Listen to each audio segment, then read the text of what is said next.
Hello everyone, my name is Rali, and today I'm going to talk about limits of law and authority figures in Romeo and Juliet. Born in Stratford-upon-Avon and baptized on April 26, 1564, William Shakespeare is often regarded as one of the greatest writers of all time. He was a poet, a playwright, and even an actor.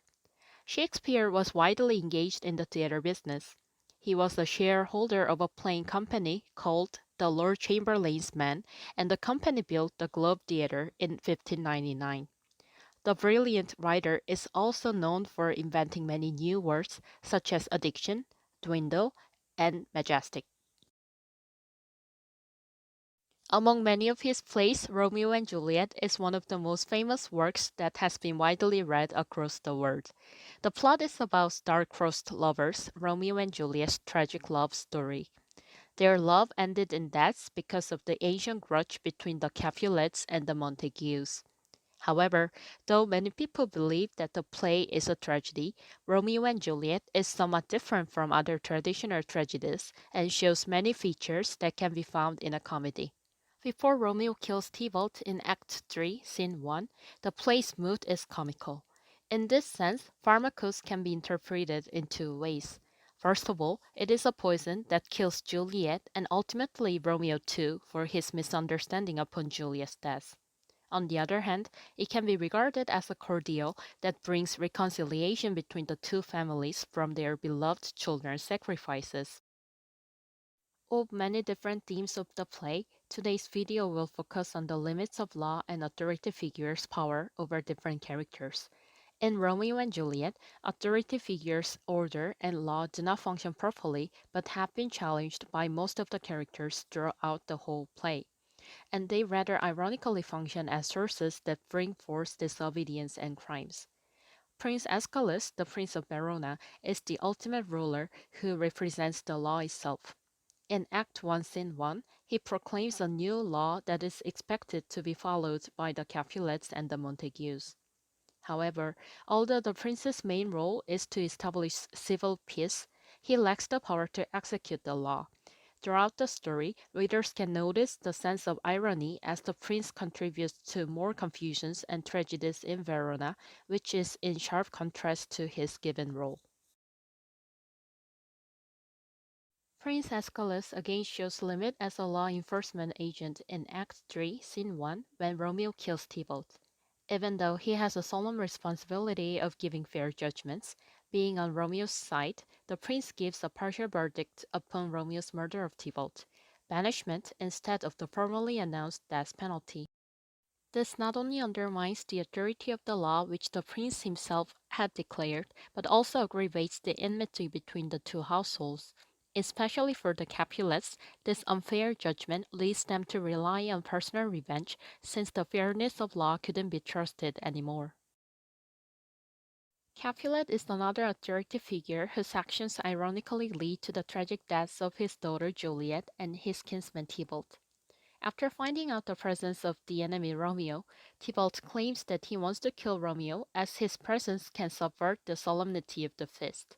However, Capulet severely chides him and forces him to abandon his idea to fight with Romeo.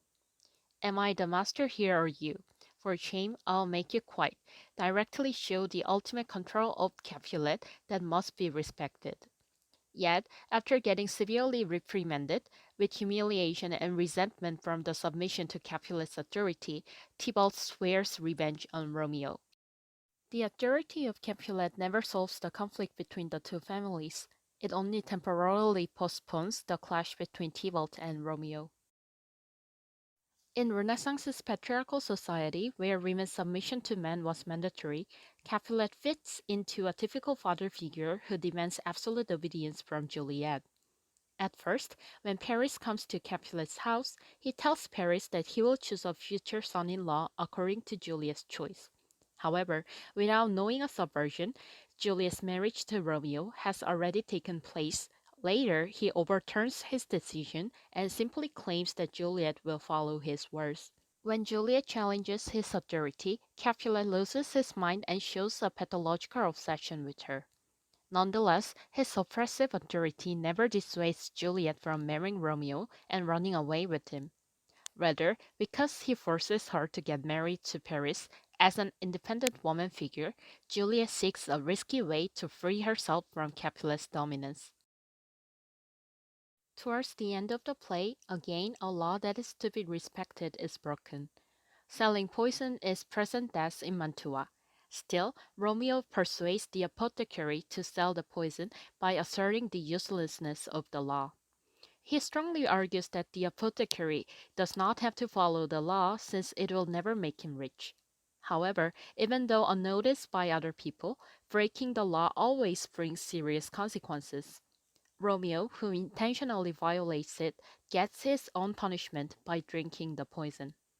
The apothecary also accepts his proposal as keeping the law will not make his life better. Like this, the law is very much nominal and does not have much power upon people both in Verona and Mantua.